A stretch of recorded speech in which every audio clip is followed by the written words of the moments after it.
following is an ESG360 video.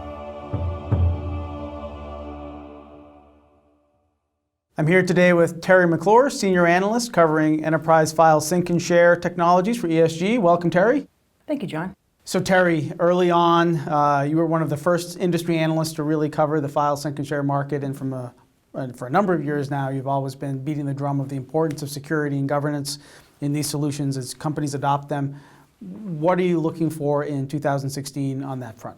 Well, this is the biggest issue that we look at. When you can start accessing your corporate data from any device, anywhere, anytime, that introduces a lot of risk. Sure does. To the organization around content security. So we'll be looking for more and more data loss prevention type integrations, more and more digital rights management, more and more integrations with existing security frameworks around the content side, as well as what we talked about, the EMM integrations. Companies that are trying to sell file sync and share into an organization are going to have to go through really, really strict security audits. Mm-hmm. And while security, is certainly scary, I think one of the bigger issues here that still has a lot of directions to evolve is the regulatory compliance side. Mm-hmm. We saw the collapse of Safe Harbor last year. Mm-hmm. And all of a sudden, all these organizations that thought their data was, relegated to EU data protection guidelines really weren't. Right. I went from being in compliance yesterday to not being in compliance today.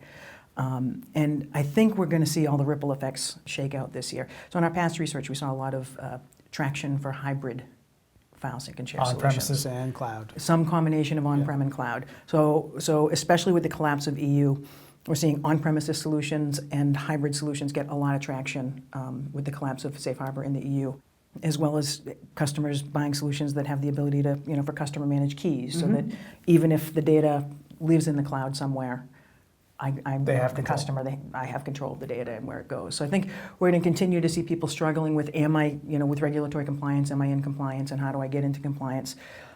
Because, what's funny? So my whole video last year, looking at 2015, was about security and compliance, mm-hmm. and keeping our eye on it. And the issue was that jurisdiction issues weren't settled yet for file sync and share. If the data's living in one country but managed and accessed and controlled from another country, which country's laws apply to that data?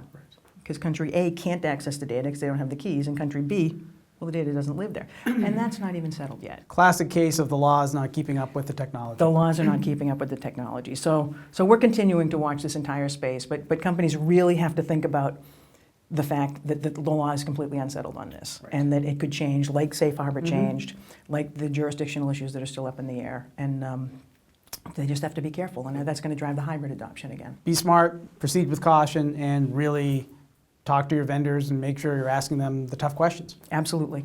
Great. Absolutely. Well, thank you, Terri. This was great, as always. Thanks for sharing your insights with us. Thanks, John. If you'd like to read more of Terri's research, you can visit her blog and her research at esgglobal.com.